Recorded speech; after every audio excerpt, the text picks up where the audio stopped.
Welcome to the 6th podcast in a series of 12. The Ricky Gervais Show, available online with me, Ricky Gervais, Steve Merchant. Hello. And Karl Pilkington. Alright. Halfway through after this then, Karl. Yeah. You enjoying it?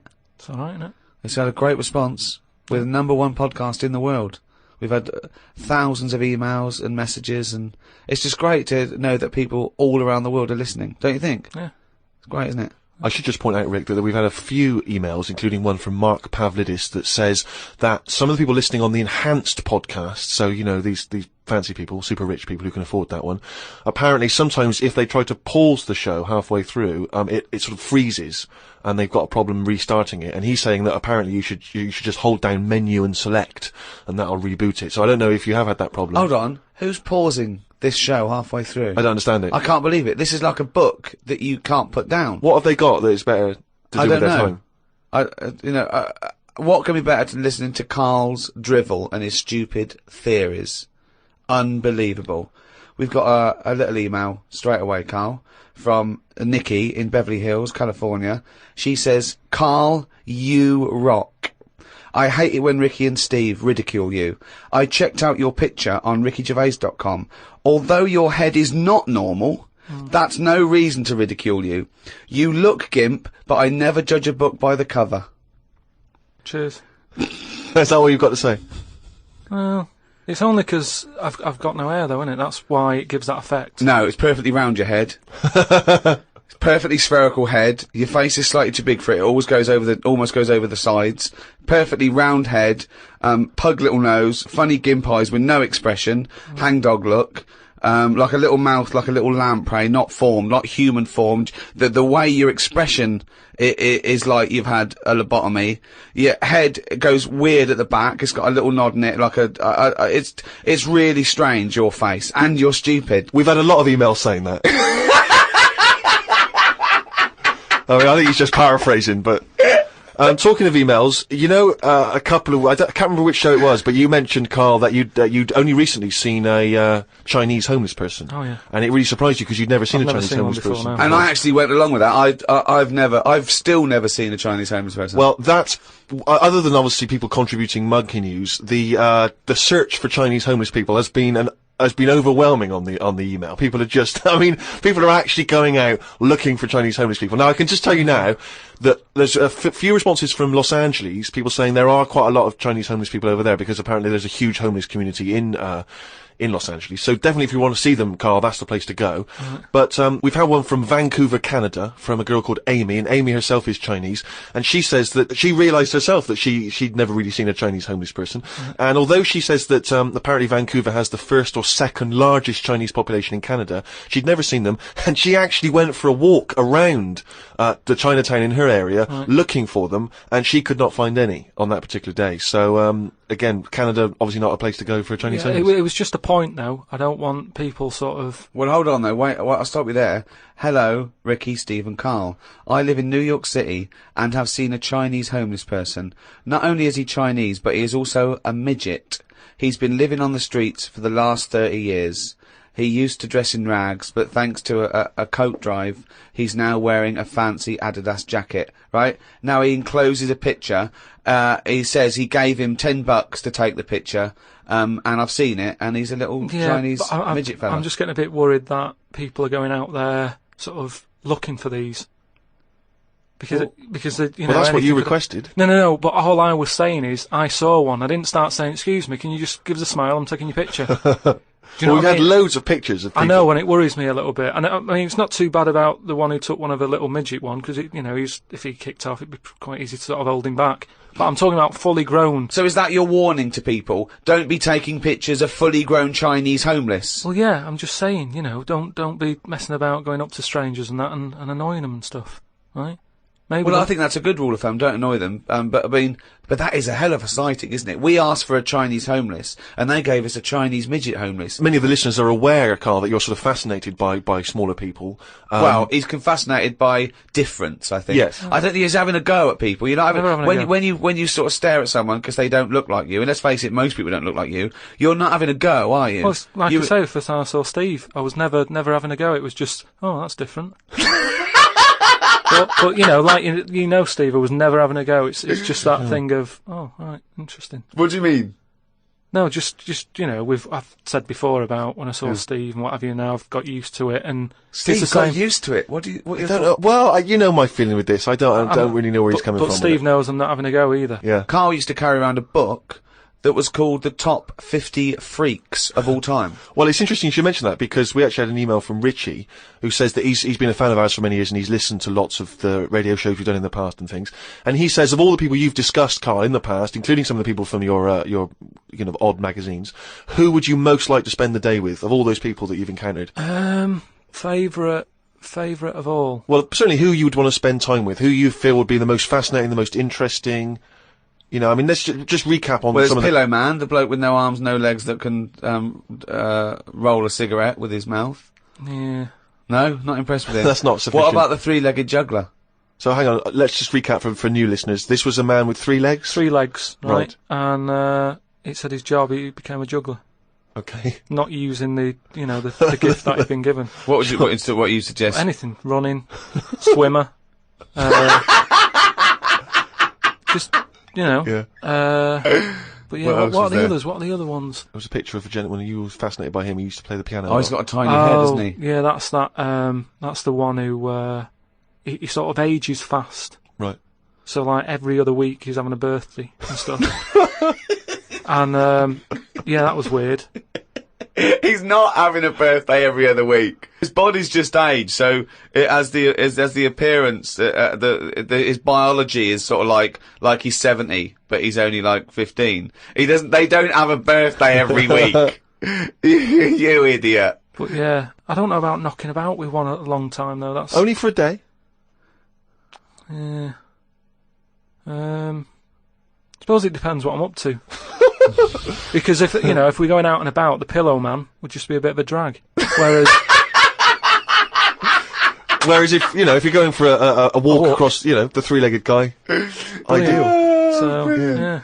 Oh. The Ricky Gervais Show on Guardian Unlimited. Lots and lots of people emailing just with questions for Karl. People just want to get his opinion on stuff. So if you have questions for Karl, keep them coming in. podcast@rickygervais.com. We can't really reply to your emails, but we do read them, so we really appreciate them coming in. Just a couple of quick ones for you, Karl. Wendy says, if Karl had to eat the same dinner every day for the rest of his life, what would he eat?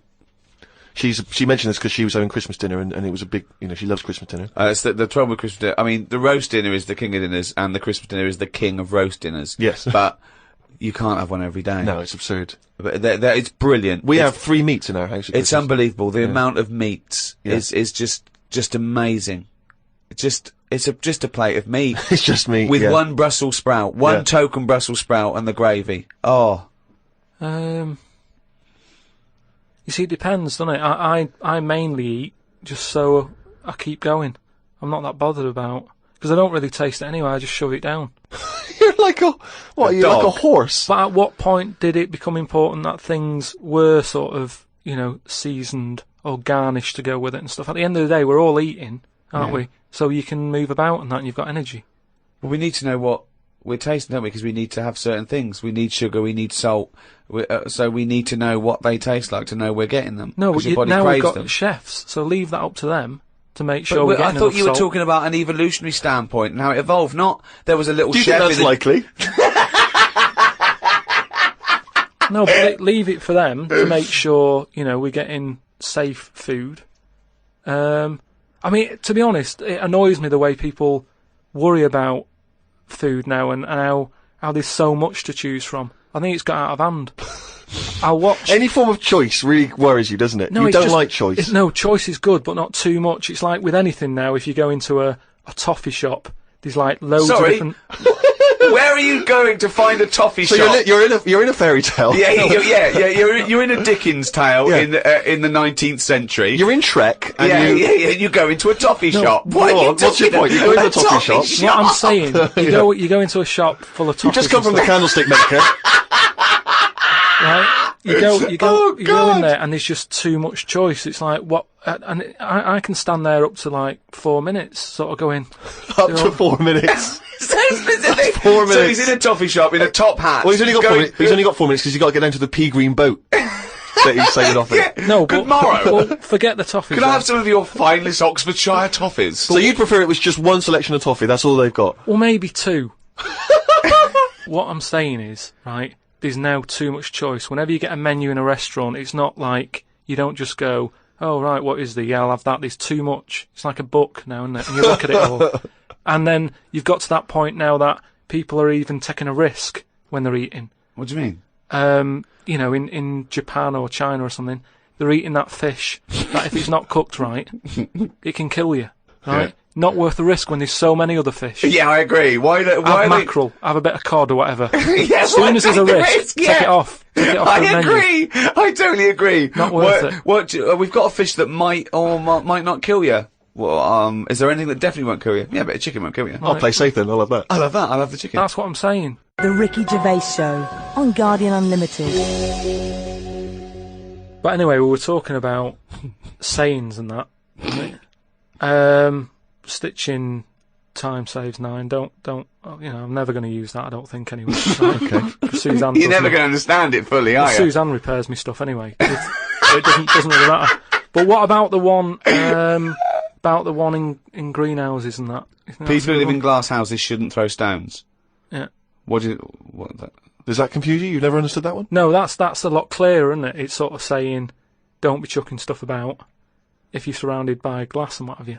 Yeah, but don't forget, it's an analogy, it's a metaphor, it's not to be taken literally. It's not really just talking to people who live in glass houses. It's saying, Hang on, sorry, before you say that, Rick, I'm intrigued to know if he's fully got to grips with this. Just Okay. give us your explanation again of what you'd take that to mean. Well, just don't be chucking stuff about. Really?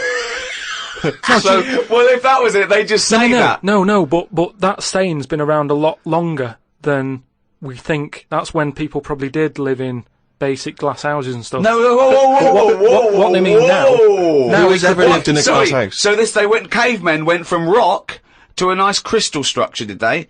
What are you talking about? When did people live in glass Well, no, houses? what they mean now, when that saying's used now, they mean sort of, you know, plasma tellies, ornaments. No, they don't. They're saying don't chuck stuff about because No, you'll break it. no, it's not about damaging your own property. They don't mean you're inside the glass house throwing rocks inside your own glass It's house. a metaphor. It means don't be having a go at people if you yourself have got more to lose. Do you know what I mean? It means it could be anything. Don't start a war where you could come off bad as well. It's about how fragile your situation is. If you live in a glass house, metaphorically, don't throw stones at someone else, because when he throws it back at you, your house is more easily damaged than his. Again, metaphorically. It doesn't mean that if you're living in a glass house or in a house with other precious objects, you don't, in your own home, throw bricks about. Because that would be a very specific audience that I was trying to reach, that phrase. I mean, let's be honest, what kind of a mental Do you know case? what? I think we've got the crux to this, right? I think I can answer. Right. Karl, what is an analogy?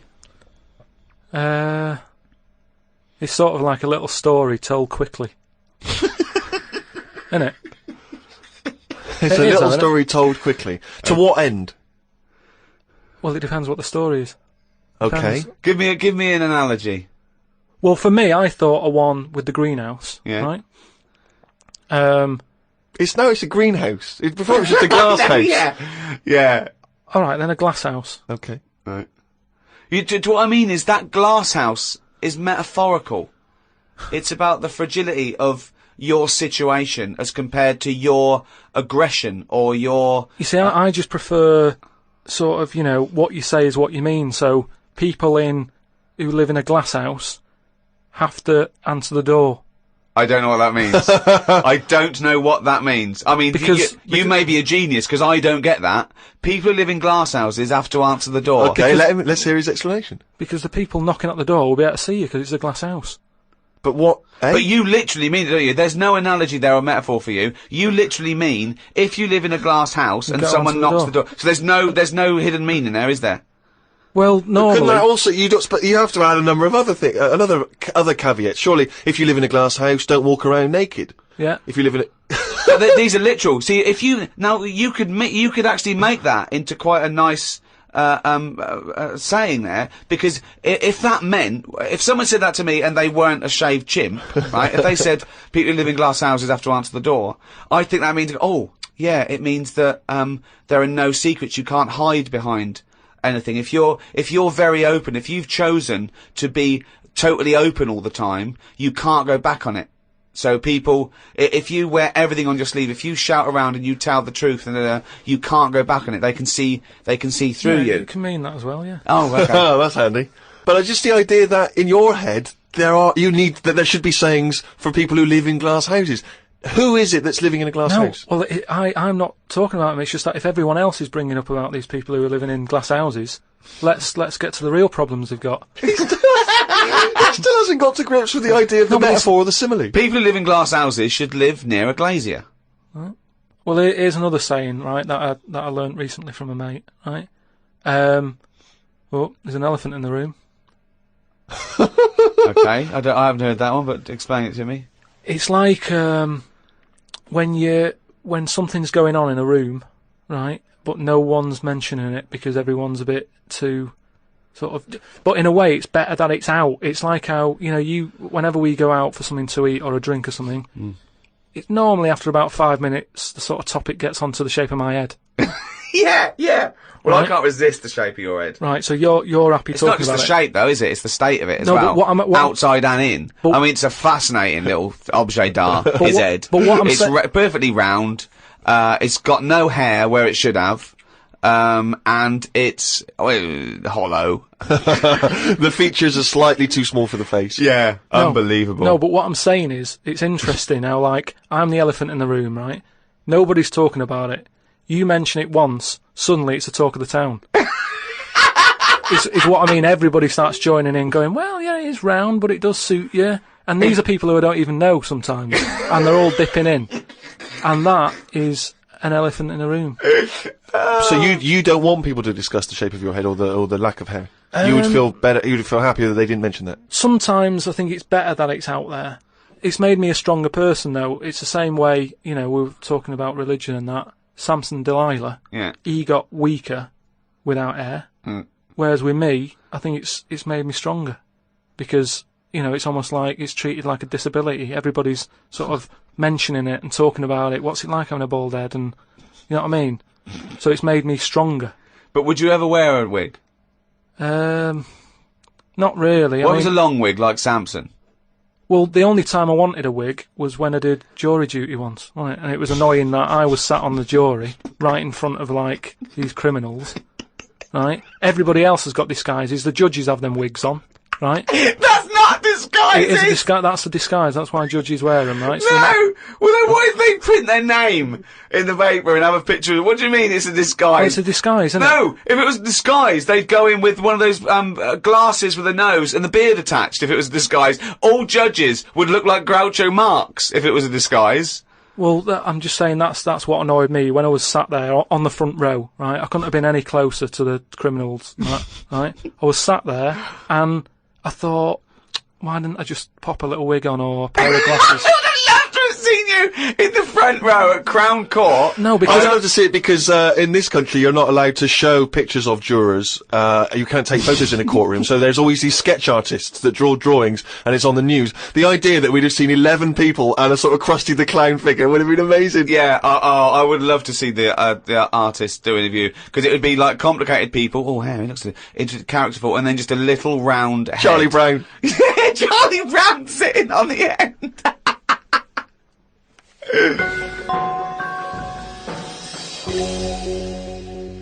Karl, you said that your New Year's resolution was that you were going to learn something every day. yeah, Have you learned anything today? if I can. Today, like, I don't know the full facts of it, but Could I just say that when someone says they learn something new every day, that doesn't count if they forget it the next day. no, but, Because that would be Groundhog Day learning. well, the thing I learnt today was about an octopus. Oh, Go on. What they can do is, they've got 8 legs and that. Yeah. they Tentacles. can use 6 of them legs to cover their head, so they look like a little stone. And use the other 2 to run off. Right? But that's He's thinking of Squiddly Diddly. Yeah, it's a Disney image in his head, isn't he's it? thinking They're of- pink. but anyway, that's you know. So that's it's not the Pink main singing thing. a song in your mind and running off, yeah. No, but anyway, but something else I learnt, right? It's mainly about animals and that, because that's Yeah. normally quite interesting. Yeah. There's a chicken somewhere, Oh, yeah. Oh, yeah. And Specific. and the owner of it was getting fed up because, you know, he had to feed it and that, but it wasn't. Embellishment. It wasn't. Guesswork. No, come on, let's hear it. It wasn't giving anything back. No eggs. No eggs, right? So he was like, "Oh, I'm sick of this."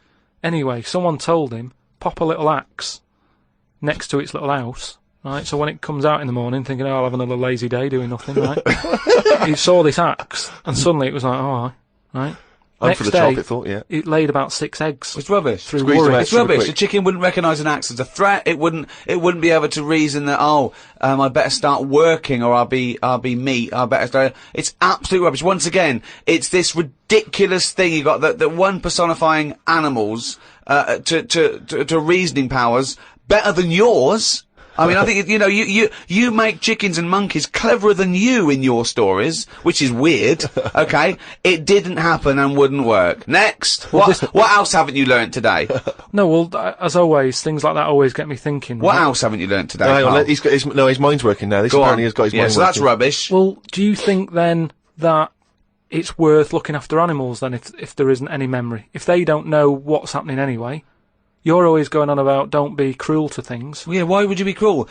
There's one thing about imagining chickens can reason, and because they can't, being cruel to them. Why does it matter whether an animal can reason or not for you not to be cruel to it? The reason I don't like blood sports isn't the fact that there's a fox missing. It's the psychology of the people that get off on seeing an animal ripped to pieces. They wouldn't like it if it was a robot. They wouldn't care. For some reason, in their psychology, they like this sport. Why does it have to be a sport? They're not culling. They're not putting things down for a good. They like to see this fox ripped apart or a bull tortured for their own pleasure. That's why it shouldn't. Why would you ever want to be cruel to an animal, whether it can reason or not? No. I mean, I don't mean really cruel, but I mean like there's an advert on that's on in the, you know, in Britain, advertising some supermarket, right? And it's saying, you know, we look at before, you know, we kill our chickens and what have you. They have a great life. This is like the voiceover, and you see happy chicken. Yeah. And it's going, we give it a good little house to live in. It's got straw. Yeah. It eats good. Yeah. And then we kill it. Right? Yes, well that's better, isn't it? Well, no, I don't think it is, though, is it? Because at the end of the day, if I was that chicken, right, I'm that chicken, loving my life. I can't believe me luck, right? Well, we'd be pleased, because at least he'd be able to do the show, and we'd have some interesting conversations. Yeah. So there it is, right, wandering about. It's got its nice little field that it's working on. Yeah. It's got its nice food and everything. But it's going to die. Yeah, we're all going to die. But then, if you were like a rubbish chicken, that had like a rubbish life, you'd be going, oh, kill me.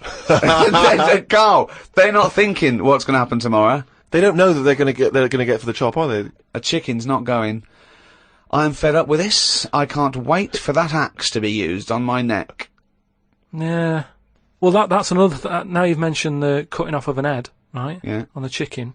That's something else I've learned, right? It's like a pinball is mine. Amazing. Isn't it? Ding dong, bong, dang, ding, ding, da, da, oh, head, ding, ding, chicken, ding, ding, ding, ding, head off, bing, ding. No, right, but this was in a proper science magazine as well. Right? Yeah. So you can't have a go. This wasn't something on the internet. This was printed in a magazine. You read it. Okay, and what was it? And here comes the filter. It's going to come out nonsense. Right, well- you could have Professor Stephen Hawking sitting there whispering stuff in your ear, and it could all be true, but when you said it, gobbledygook. Well, let's see then. Let's see, right? What they've done another experiment, right? Yeah. They've cut somebody's head off, right? And you know how they used to do it in the olden days, where they'd put your head in a stock, cut it off for whatever reason, right? You've done something wrong, right? Yeah.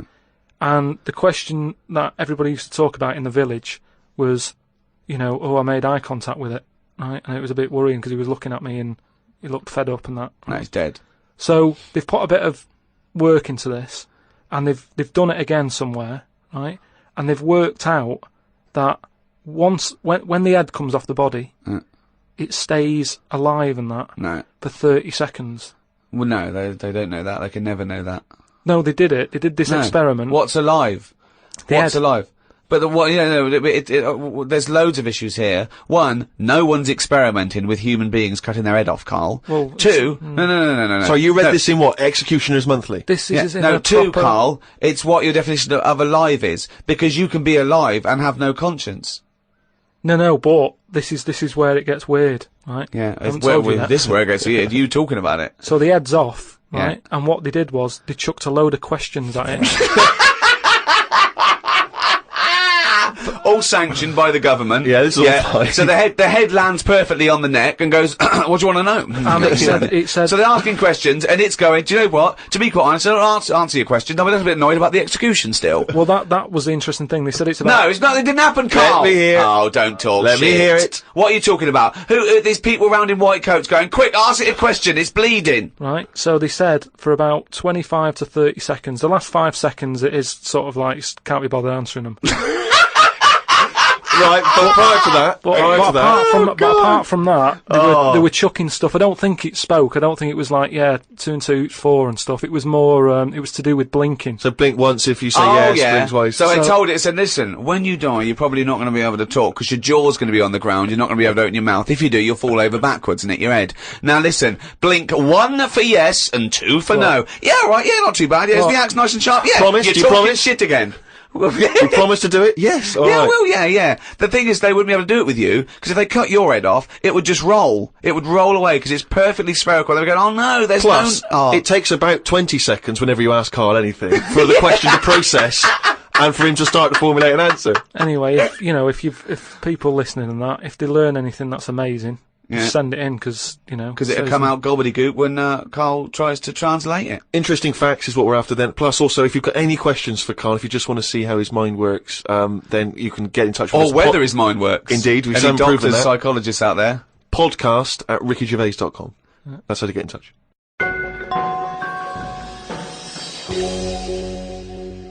Karl, it's what we've all been waiting for. Oh, chimpanzee that monkey news. Right, well, this one sent in from Sam in New York, right?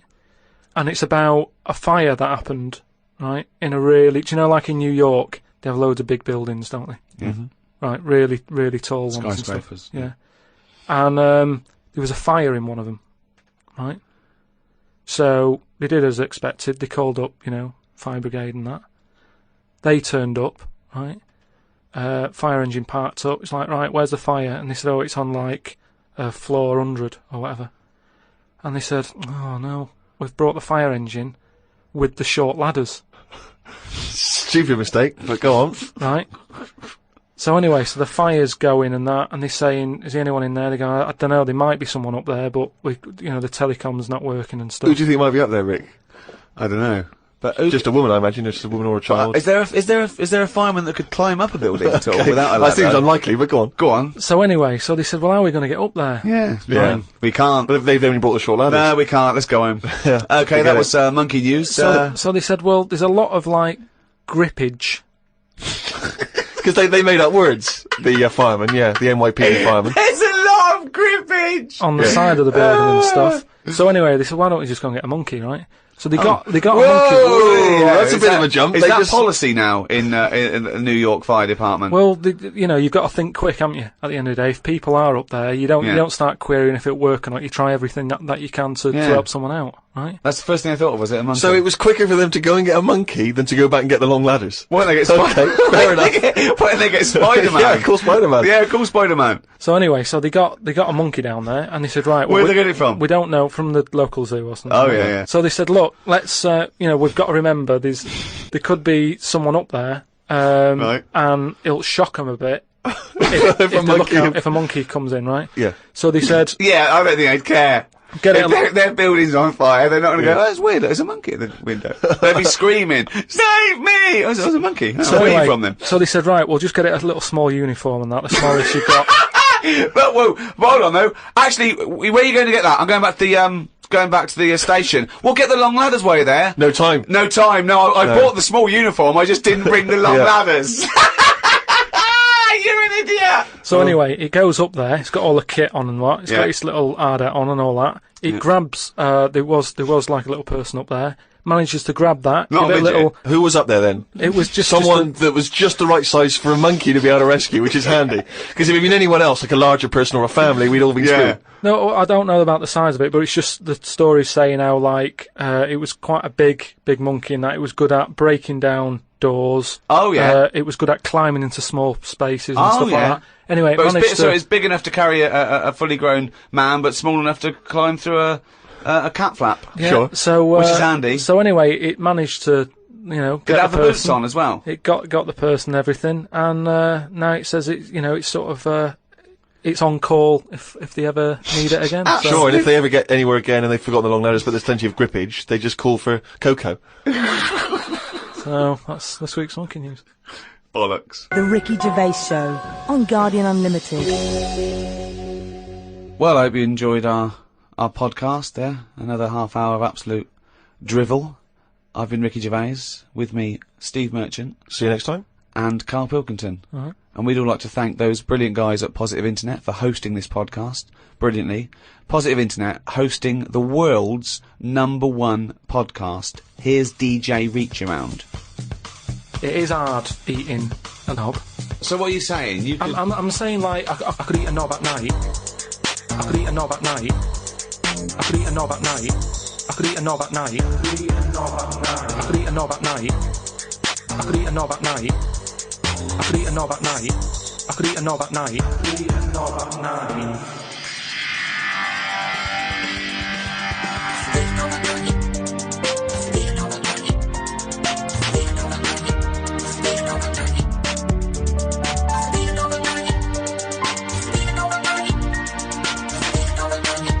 could eat a knob at night. I could eat a knob at night. I could eat a knob at night. I could eat a knob at night. I could eat a knob at night. I could eat a knob at night. I could eat a knob at night. I could eat a knob at night. I could eat a knob at night. I could eat a knob on the slip. I could eat a knob at night. I could eat a knob at night.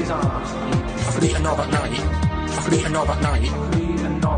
I could eat a knob at night. I could eat a knob at night. I could eat a knob at night. I could eat a knob at night. I could eat a knob on the slip. I could eat a knob at night. I could eat a knob at night. I could eat a knob at night. I could eat a knob at night. I could eat a knob at night. I could eat a knob at night.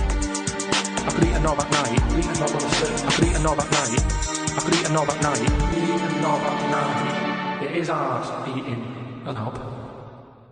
Hello, and welcome back to the first in the third series of the Ricky Gervais Show with me, Ricky Gervais, Stephen Merchant, Hello there. and the fool, the round-headed buffoon that is Karl Pilkington. Alright. We've been away filming our second series of extras, leaving Karl to his own devices in a sweltering London. We've had a heat wave here in the capital city, haven't we, Karl? It's been alright. It's been up to 100 degrees, record-breaking temperatures. Yeah. What have you been doing, though? Sort of enjoyed it a little bit. Was out and about. Yeah? Getting to see the place, having loads of walks and that. I like to have walks. You know, watching what Like people a dog. are doing.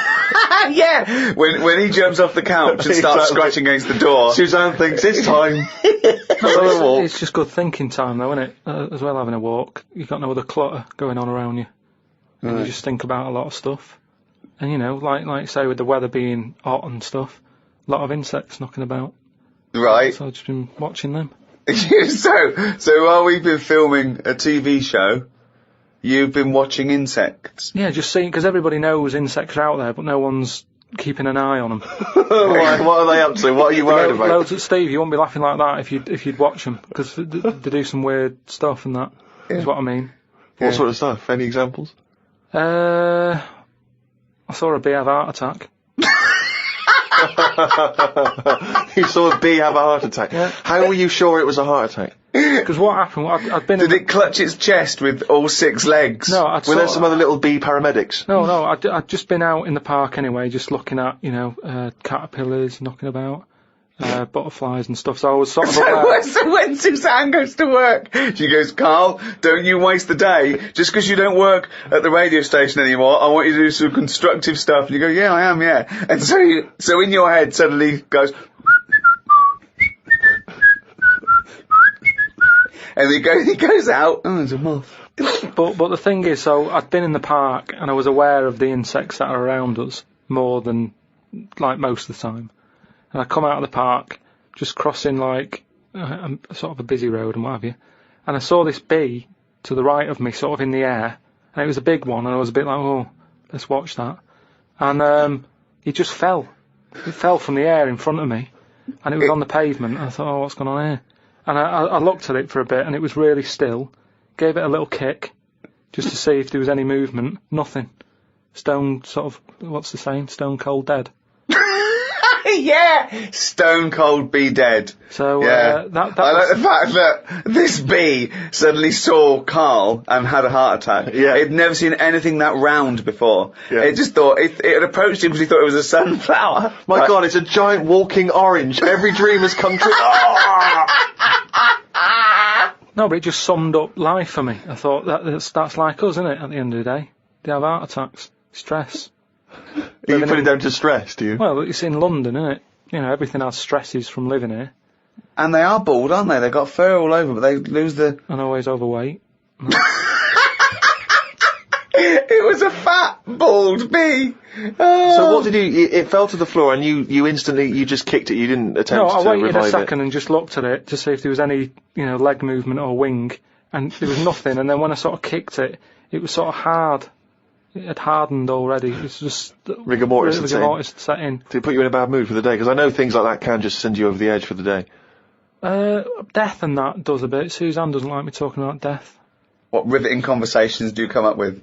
No, just things like, one of our mates has had a baby recently, and I just was saying, oh, when that's sort of our age, we'll nearly be dead. Think of that. That's the first thing he says, there's a new life brought into the world. I know. But when he's our age, we'll be dead. Yeah. No, it's Maybe weird. they'll let you do the speech at the christening. Yeah, it's just, so like I say, just insect life and that, it's interesting. You say it's interesting, but do you care about really finding out about them? Do you really care about what bees do or ants do? You look at them and you make up your own world. For example, it had a heart attack, it's stress, it's overweight. You know nothing.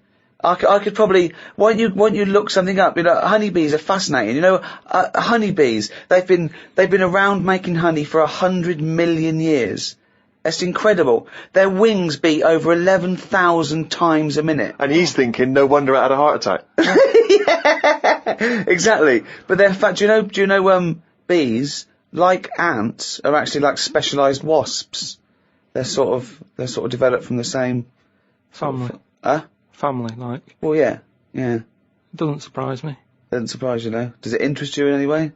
Well, everything's linked to something, isn't it? It's like how they say we're from monkeys and that. Yeah. It's all the same sort of thing. Yeah. Well, yeah, I've been watching loads of stuff. I've been watching ants. You mentioned ants. I've had a lot of moths in the house. They're sort of sad. I mean, you say it like it was a garden party. No, Yeah. it's just all these things. You look at them. I mean, you go into the scientific bit saying, it likes honey or whatever. It doesn't like honey.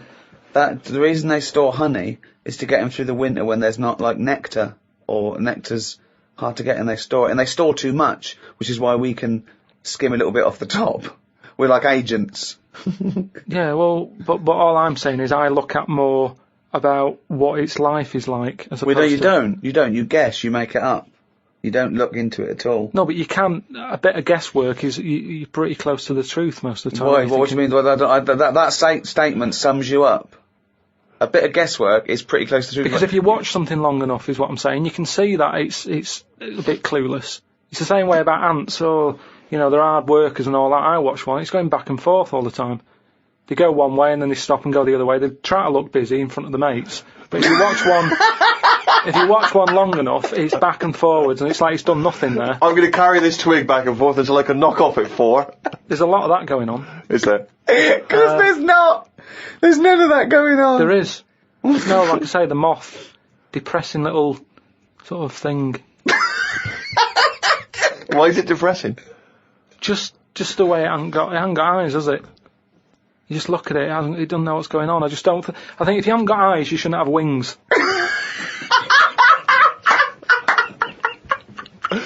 That's a rule. If we could put that into practice, please. That's a great rule. That's a fantastic rule, isn't it? Yeah. If you haven't got eyes, you shouldn't have wings. Certainly true of people thinking of becoming an air pilot. Ah!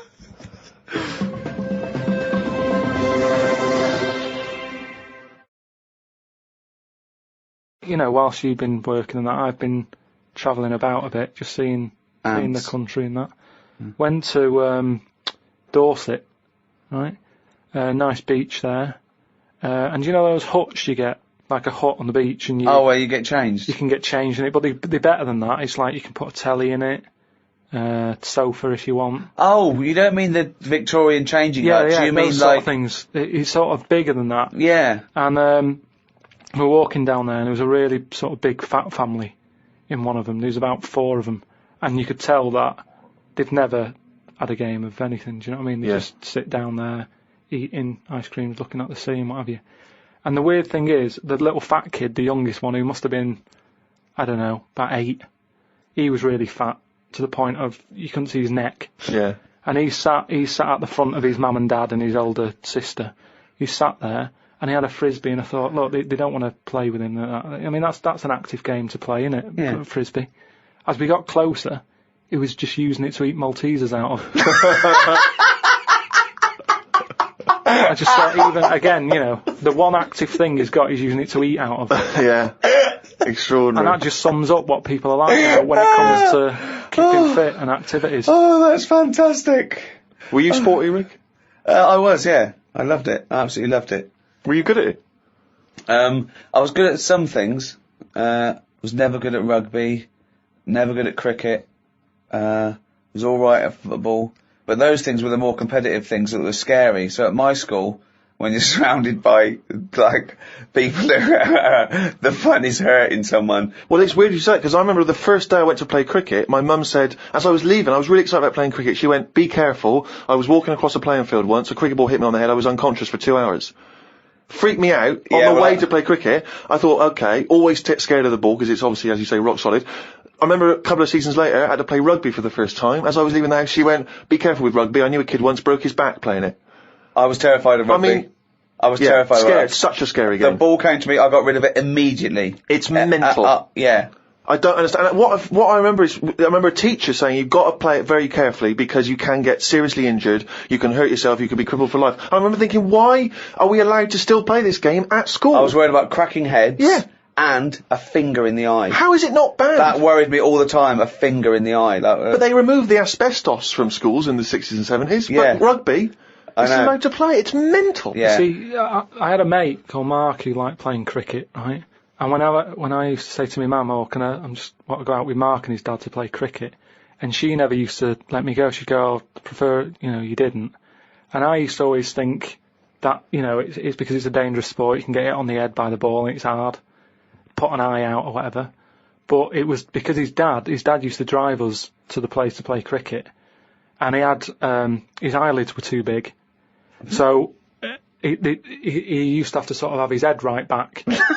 like one of those old-fashioned dolls. Where you could lean about. They clunk back and clunk forward again. And she didn't like me getting in a car with him. Sorry, who is this? Whose eyelids are too big? So, growing up, you had a woman who had her head like a bag of spuds. I didn't know her. No, you had 2 kids at school with webbed hands and feet and big heads. Yeah. You had a pigeon chest boy. Nowadays you're walking around with insects and moths like something from James and the Giant Peach. Yeah.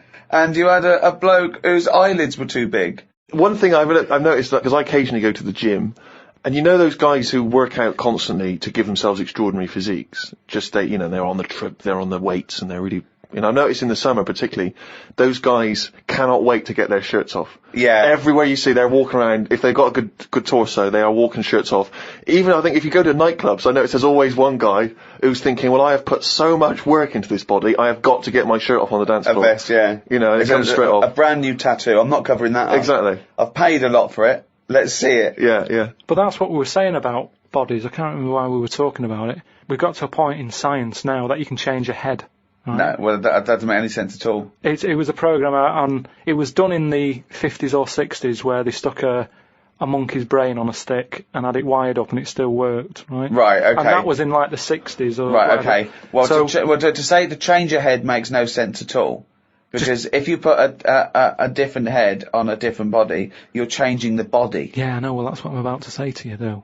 What? That's what I'm saying. That I'd be more confident if I had someone else's body.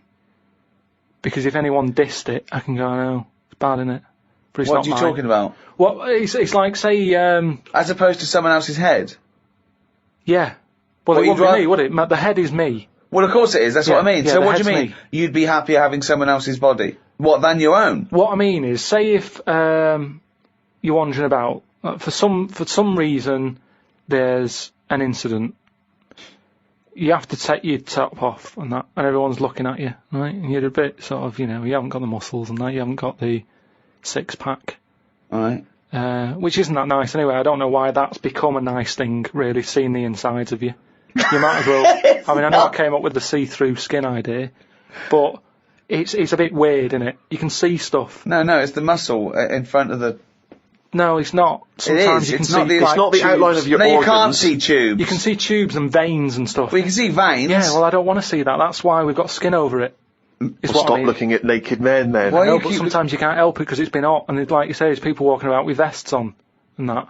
So anyway, what I'm saying is, say if some incident happened, I'm walking about with my top off. Right. Girls are laughing at me, right? Why? Dunno, they might. Yeah, go on. So they wouldn't look at your body, they'd all look at your head. So what I mean is, Yeah. rewind that, right, and imagine all that happens again, but I've got someone else's body. Right. Whose body? Just some fella who's died, and my body was injured, and they said, we've got a new body in. You can Right. have it. We'll Yeah. stick your head on it. Yes. Yeah. Now, say if They're laughing at you. they are laughing at the they're body, laughing yeah. at the body, Yeah. but at least I'd be able to sort of go, I know it's a mess, but it's not mine. At least I don't have to claim ownership. So all of this extraordinary technology that can make put one head on another person's body is so you can go, it's not my body. No. But it's not your own. I'm not being funny though. So if you have a body transplant, right, and you're there, you're at home, Yeah. naked, you look down, Yeah. lovely penis and a set of testicles, Yeah. right? What do you do with them? What do you mean? What am I doing with them? Well, do you like them? Well, you wouldn't mess about with them as much as if they were your own.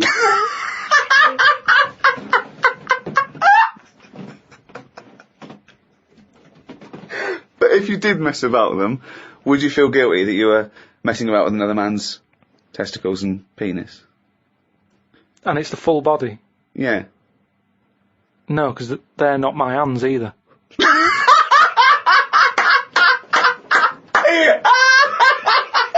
You're a genius! You're a fucking genius! So what you're doing is watching someone else wank. Yeah.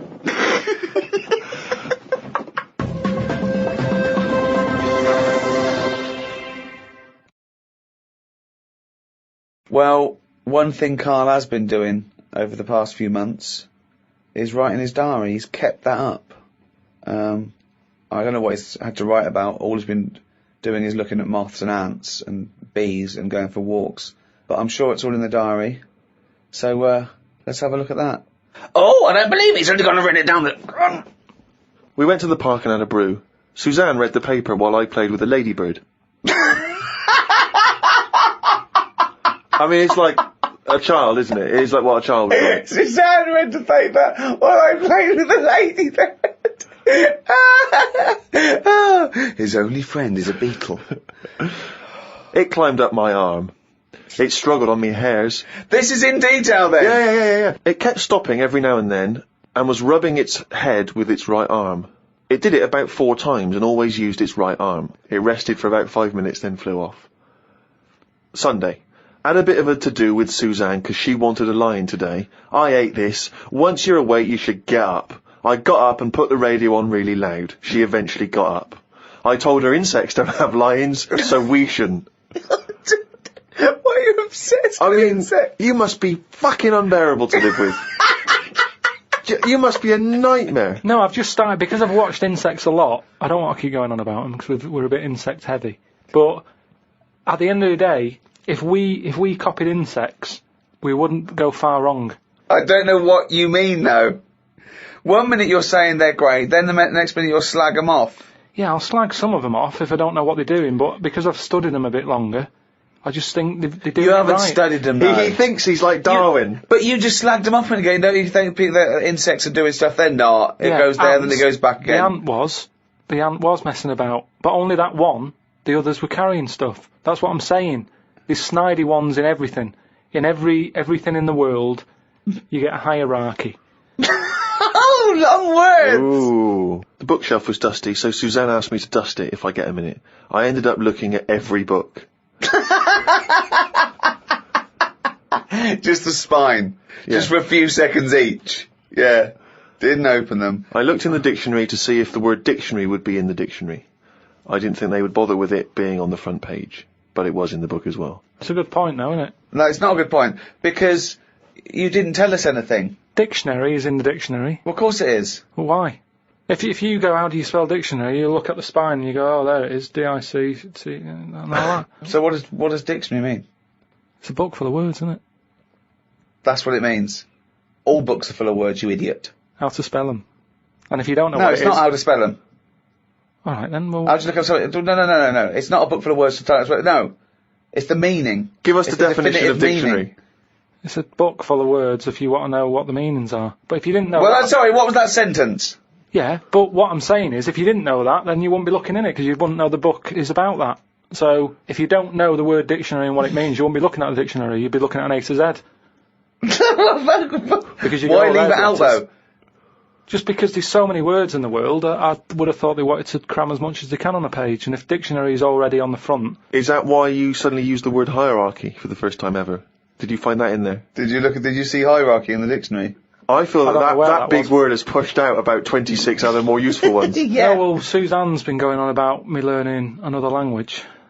But I sort of think your brain has only got so much room on it. And the rest of it's filled with lard. So, if I've got to learn everything I know, again, but in a different language, it's taking up space, isn't it? You don't learn everything. Oh, God. It's all What do you mean? storage, isn't it? But you don't have to learn it again. You don't have to learn the concepts again. You're merely Do you know how learning many vocabulary. moves there are in the human brain? You don't worry, you won't use them all up. I feel that he has reached his capacity, though. Yeah. Well, you need another sort of, you need an update. You need some more memory. Woke up to some interesting news. It's good when this happens because it sets me up for the day ahead. If it's miserable news, it affects my day. It said on the news that they have found 2 new flies. Fucking hell, more insects! What have you done? Is that all you've done this summer? Bong! Trouble in the Middle East. Bong! 2 new flies found. Ladybird climbs up arm. They were found in the UK and they were found close to each other. Maybe this happened because they were different than the other flies and weren't expected to hang about together, so that's why they knocked about with each other. That would happen, wouldn't it? What do you mean? There's 2 new flies. What do you mean? Does it mean there are 2 new flies that are a different species? Yeah, 2 new species, and they found them close to each other, right? Yeah, And but they didn't mean there was one of each. No. Yeah, they did. They found 2 different ones. No. No, they have. Seriously, I know that. That's right. That's a fact. So you've got, like, I don't know the names of them. They give them odd names, don't they? Well, say Yeah. call it A and fly B, right? Yeah. Fly A, I don't know, say that's orange. This is just... B. Lively, yeah. No, This is but, painful, No, but this I'm is just making it painful. easier But for 5B you. wears a Okay. little hat. He's got a Yeah, little hat. alright, yeah, fine. Now, they found the orange one and went, look at this over here. This is a bit weird. And they've gone, oh, that's a new species. Log it, whatever. And then the other one went, oh, keep your pen handy. Look at this one, it's got a hat on. So then they found them both within the same distance.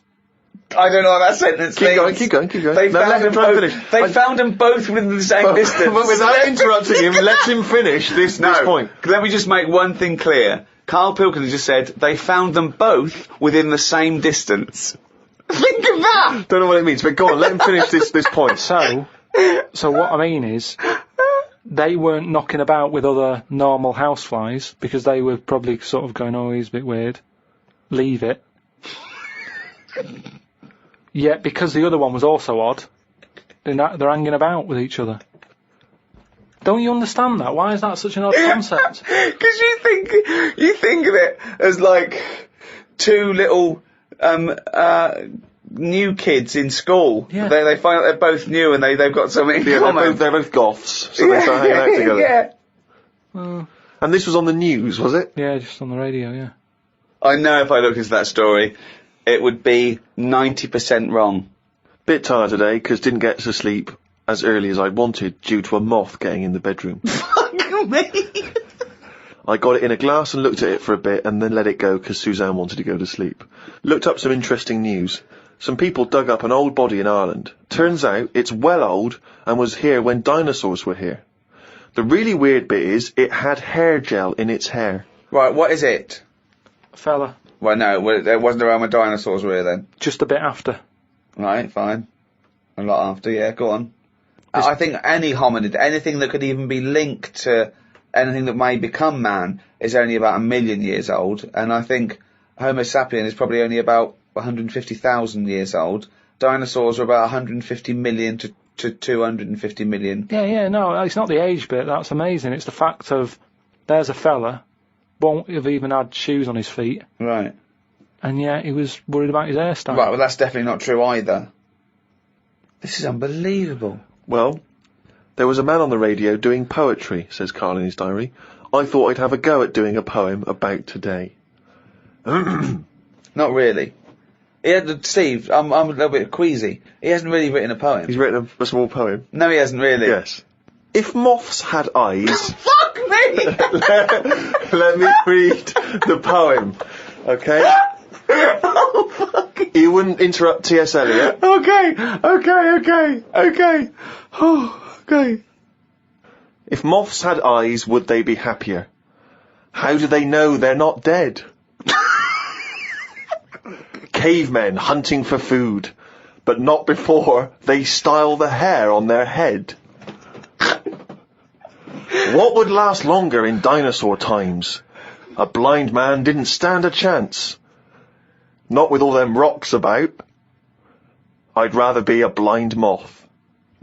Right. It may be the greatest poem Now, ever written. just dissecting it briefly, you attempt to rhyme in the first 4 lines, but abandon the rhyming system in the last 3. Is there a creative decision for that? Can we have Karl read that? By all Sorry, means, yeah. just you read it as you would like to. So this is, imagine this, right? Okay, this is going out all over the world. This podcast. And now, Karl Pilkington, a new poet from Manchester, now living in London, England, would like to read a poem. If moths had eyes, would they be happier? How do they know they're not dead?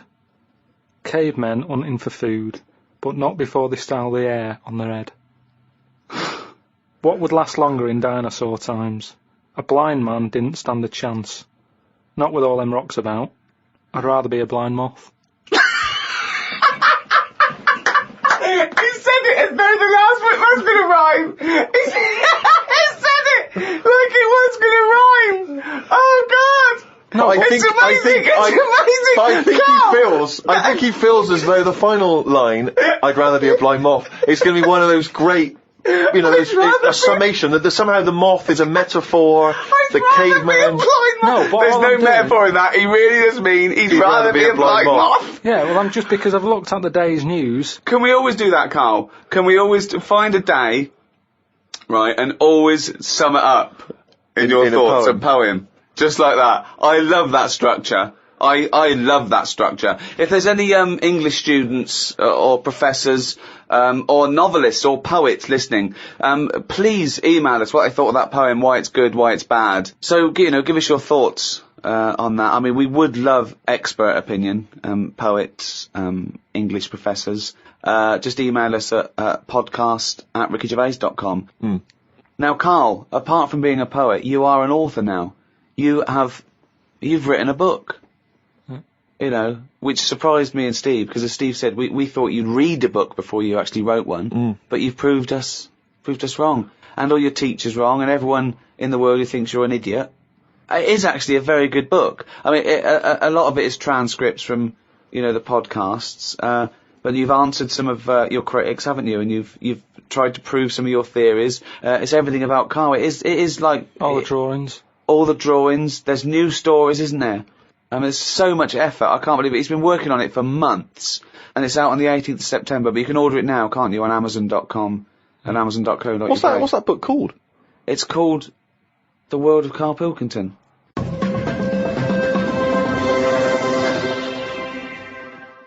Well, thanks very much. Goodbye from me, Ricky Gervais. Goodbye from Stephen Merchant. Goodbye. And goodbye from the little hollow, egg-headed moron that is Karl Pilkington.